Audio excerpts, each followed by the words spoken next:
In the last hour, the Israeli military has announced a pause in fighting in 3 areas for humanitarian purposes. Now, this is the scene looking into Gaza from Israel. The IDF says starting today, between 10 a.m. and 8 p.m. local time, there will be a pause in military activity in Al-Mawasi, Deir al-Balah and Gaza City every day until further notice. It is to allow the safe passage of United Nations and humanitarian aid organisation convoys. Now, Egyptian TV has shown these pictures of aid trucks lining up at the border before moving off, driving towards the Gaza Strip. The Israeli move, which includes opening so-called humanitarian corridors, comes after mounting international pressure and warnings of mass starvation of Palestinians in the territory. The Israeli military says its planes also dropped 7 packages of aid into Gaza earlier this morning, containing flour, sugar and canned food. The IDF released these pictures of that, but the aid agencies say the method is inefficient, dangerous and a distraction. Israeli troops have boarded a boat that was trying to bring aid to Gaza by sea. The pro-Palestinian Freedom Flotilla coalition said the vessel Handala was intercepted in international waters. Video footage showed activists on board with their hands up as soldiers took control before the feed cut out. Let's go live to our Middle East correspondent Amir Nader, who's in Jerusalem, and our Gaza correspondent Rushdie Abaloof, who joins us from Istanbul. Amir, if I can start with you, what do we know about this breaking news of these pauses in fighting in some areas of Gaza?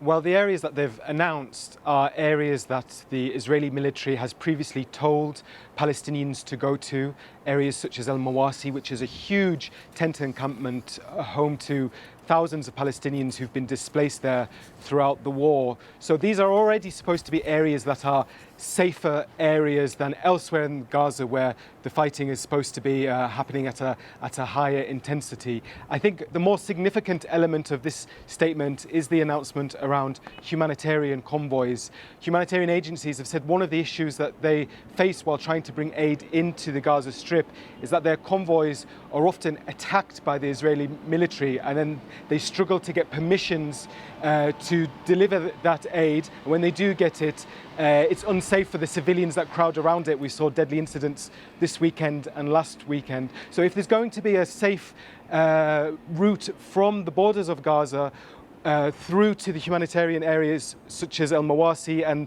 the areas where Palestinians are, that could indeed actually have a significant effect on the ability of Palestinians to access aid in Gaza. Yes, it is interesting. The statement from the IDF says this was coordinated with the United Nations. We've also seen early this morning airdrops by the Israelis.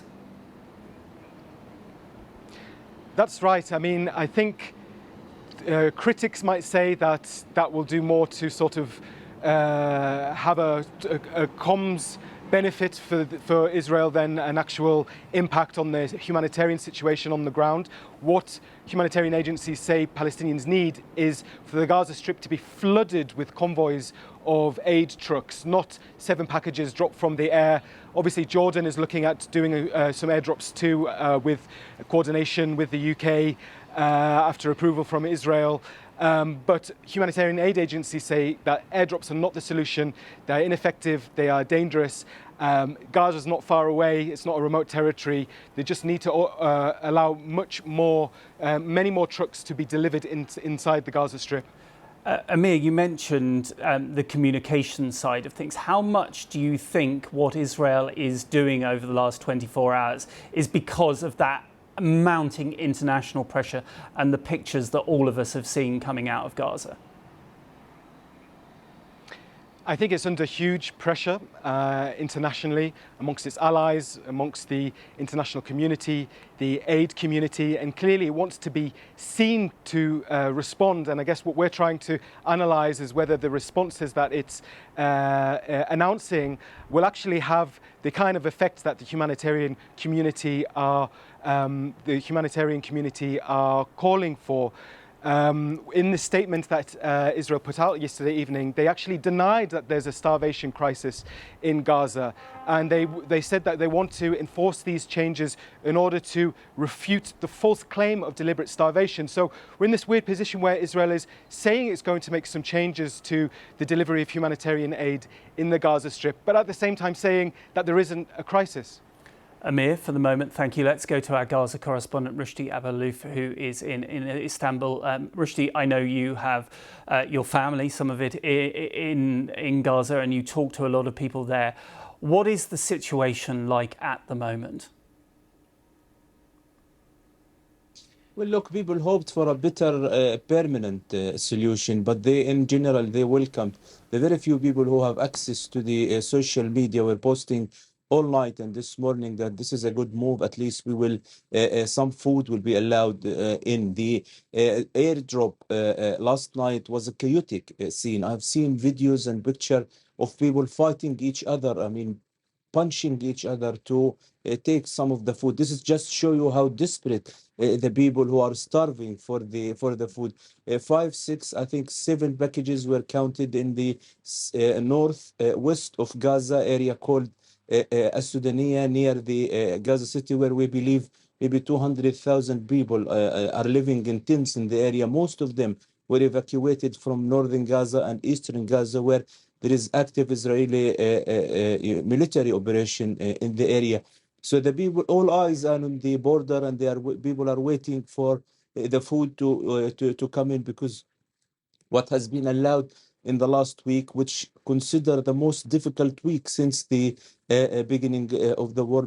People are waiting for the aid to be in and to be distributed, not to be sent to the Gaza Humanitarian Foundation, where people walk I mean, for hours, sometimes to get to a very dangerous area. About 1,000 people were killed there. People were all the time demanding that food should be handed over to the UN agencies and to be distributed to the people. Well, I think it is very early to judge whether the amount allowed will be change the crisis, but it's a good move considered by all Palestinians. Yes, because the aid agencies say they have those trucks at the border, and we've seen pictures of them moving from Egypt. But it is that issue that we mentioned with Amir. It's about the safety of getting those supplies in. Yeah, yes, because about 60% of Gaza now are under Israeli security control, especially the area where the crossings that is allow food in, like Kerem Shalom crossing in Rafah. The entire city of Rafah is under Israeli control. There is active troop inside it, and there is fighting every day in that area. So the trucks, the humanitarian, aid agencies always concerned about the safety of the drivers in the trucks. They need a multiple coordination to enter Rafah first and then to go to the border and collect it. And they need another coordination to go back to the areas and distribute it. We understand that they might allow food from 3 different crossings today, one in south, one in the north, and one in the middle. So what is the agencies in Gaza are saying that at least they need a 500 to 600 truck every day for at least a month to ease some of the crises related to the food and water. And most important, not only food, they need medicine for the hospitals, and they need fuel to be able to run the essential operations in the hospitals in Gaza. I know this is a difficult question, Rushdie. Is there any optimism amongst the people that you speak to on a daily basis there? Well, it's hard to find any level of optimism in Gaza, especially after about 48 hours ago when the American envoy Steve Witkoff announced that the Americans and the Israelis are walking away from the, ceasefire talks in Doha. People were hoping that after months of suffering, the ceasefire will come into place. The people enjoy a relative calm back in January. For about 57 days, Israel used to allow hundreds of trucks every day. The markets were somehow stable, and people could start, at least to feel a little bit of relief. Optimism is something very hard to find in Gaza, but there is always hope that this step will be like a small step considered by them, but could lead to a bigger step or a permanent ceasefire that end the war. Rushdie, thank you very much for your time. Appreciate it. Rushdie talking to us from Istanbul, of course, because Israel does not allow the BBC or other international media into the territory at the moment. Our world news correspondent Joe Inwood now looks at the aid situation and a warning it does contain distressing images in this report. Zainab Abu Halil was just 6 months old when her parents buried her, killed not by the violence of war, but by the malnutrition it has brought to Gaza. She got also a bacterial infection and sepsis, so she was unable to swallow, and she was dead yesterday. Came to the hospital as a body because of severe starvation. There is growing international awareness and anger at the scale of the humanitarian crisis. Of the nearly 60,000 people who have now been killed since the start of the war, 127 died from malnutrition. That figure increased by 5 in just one day, according to the Hamas-run Health Ministry. To try to tackle the crisis, a series of airdrops have been announced. The UK has said it is coordinating with Jordan to take part, as it did last year. These were the scenes then. But airdrops face logistical challenges. In the last round of aid flights, the US Air Force said each plane carried around 12,600 meals. This means it would take 160 flights every day to provide just one meal a day to the population of Gaza. Now, the combined transport fleet of the UAE and Jordanian Air Forces who would carry out the drops is only around 20 aircraft. Airdrops could deliver just a tiny fraction of the aid that trucks could. And that has led to this blunt assessment from a leading aid organisation. There's an obvious solution in Gaza, which is to open the borders and allow agencies like the IRC, like our partners in the UN and humanitarian organisations, to bring aid in and to distribute it as we would do in any other crisis zone. Aid drops fundamentally are a grotesque distraction from that priority. We need access, not airdrops. But the issue of access has been a source of intense argument. Late last night, Israel announced the opening of a series of humanitarian corridors to refute what it called the false claim of deliberate starvation in the Gaza Strip. But its critics will see it as an admission of the scale of the humanitarian crisis in Gaza, which they say it has caused. Joe Inwood, BBC News. Meanwhile, here, the Prime Minister, Sir Keir Starmer, says the UK is working with Jordan on plans to airdrop aid into Gaza and to evacuate children in urgent need of medical care. Our political correspondent Ben Wright has more. Well, the horrific situation in Gaza has, of course, caused huge international concern, and that has mounted in recent days. On Saturday, Keir Starmer spoke to the German Chancellor and the French President. The three leaders said that they were appalled by the situation in Gaza, again called for an immediate ceasefire, and again urged Israel to lift all restrictions on aid flowing into the territory. We also know the UK is going to be increasing its contribution and help towards a Jordanian effort to airlift food and medical supplies into Gaza. The UK is also going to be starting a new scheme to try and evacuate a relatively small number of critically injured children in Gaza to the UK. I think there have been 2 transfers so far. The charity behind this wants 30 children to be brought out from Gaza and evacuated to the UK for treatment as quickly as possible. Politically, of course, here there is intense growing pressure on the government to do more.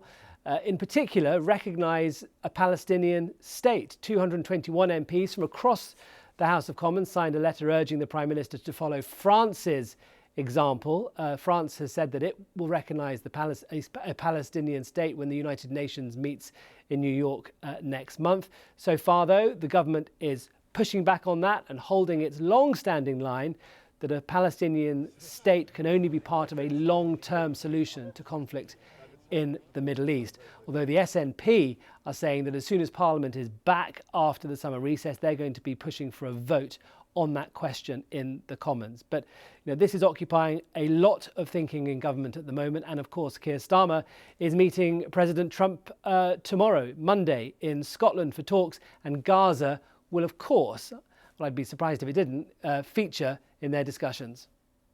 Ben Wright, and a reminder we have a live page running with the latest on that announcement from Israel of those tactical pauses in fighting in 3 parts of Gaza and the fact they're going to open aid corridors. You'll find that on the BBC News website and app.